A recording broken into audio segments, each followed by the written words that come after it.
Today we're here at the Lido with Kim Zakodnik, learning about growing your own. Tell us, Kim, a little bit about this event and what does it mean? So this event is the second year we've been running this event, and it's for students to be able to find out different careers that exist in Fort St. John, that they can learn of what exists in the community and different professions that you can go to. And it gives them an opportunity to be able to talk to mentors in a really small setting to be able to learn more information. And how long has this event been going on in Fort St. John? This is our second year that we've been running it. Have you seen a lot more interest from students this year over last year? Definitely. Last year we had about 30 students signed up, and we have over 60 students here today, so that was exciting to see almost double the attendance. So That's so great. And can you give us an example of what kinds of businesses are represented here today? we have a little bit of everything. We have people in art, we have engineers, we have health professionals, we've got business, banking. I think we have a very wide, we've got people from the funeral industry, we've got everything here represented today.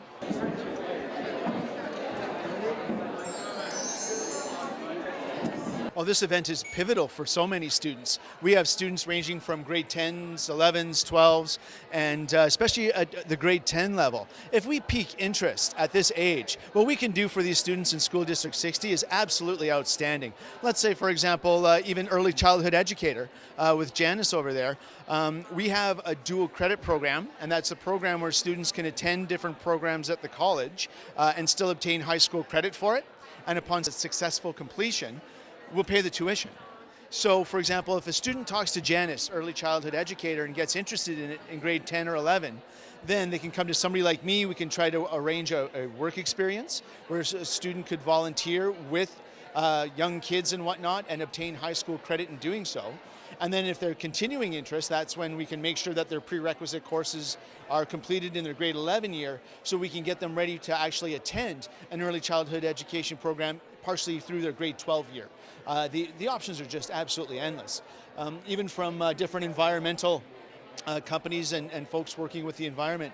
I know NLC has another an environmental water and land management, I believe, diploma that they're working on right now. Some really neat opportunities there, and eventually we're hoping to be able to access programs like that as well.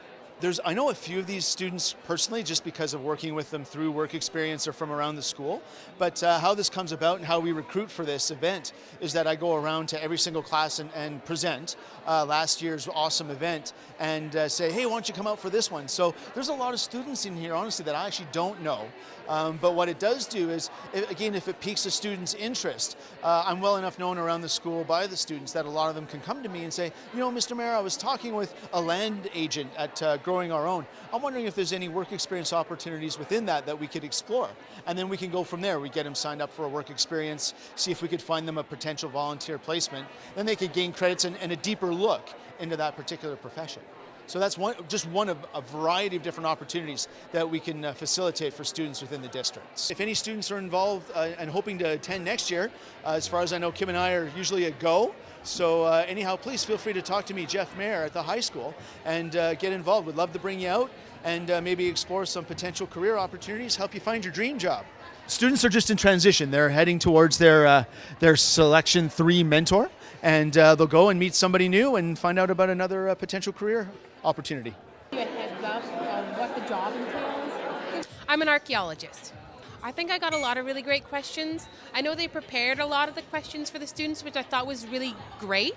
I found that the questions about how technology plays a role in the career is really important, because in this day and age, technology, you just can't get away with it in any career, and it's really awesome to know how that plays a role in each career. Stuff the archaeologists are doing without It does look like most of the students that I talked to were very interested in a career in archaeology or anthropology, and they really wanted to know all the avenues, all the ways in which they could get to that end goal, which there are always a lot of different ways in which you can obtain different degrees and get different jobs. I'm here with Patience at Growing Our Own Opportunity event. So Patience, what did you like best about today?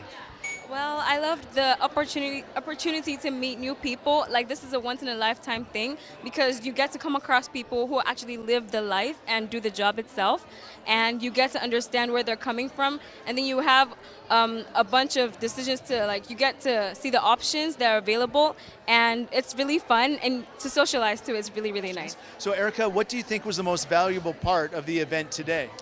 I think definitely getting to talk to the funeral director was my favorite part. It wasn't something I really saw myself doing, but it sounded really interesting and I ended up really enjoying it. Right on.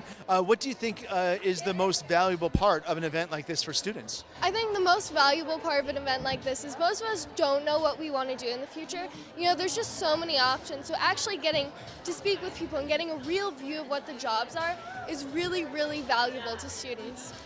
And so, other than the funeral director, any other new insights that you came across today?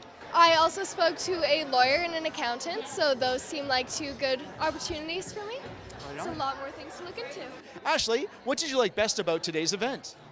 Getting to talk to different professions. Yeah. Why do you find that so interesting? Because I got new insight to what different people do. What revelations did you have today? That it takes a lot more schooling than I thought to become a registered nurse. Oh, wow, that's interesting. Good. Was there any other job or profession that stood out for you today as well, other than registered nurse? Daycare worker. Oh, right on. That's great. It's great opportunities for that. So, all right, I am here with Jonathan Pike at Growing Our Own event.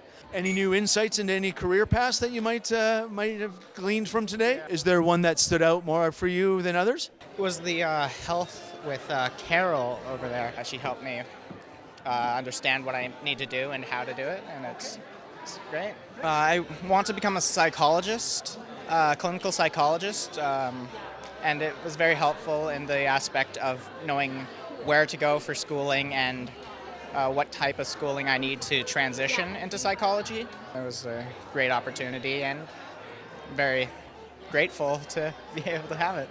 Just want to throw a special thanks out there to the community of Fort St. John. It really does take a community to raise a child, and from what I've seen around the province, there is no better place than Fort St. John to do that, because everybody is so supportive of helping our youth grow and hopefully come back, hence the concept of growing our own.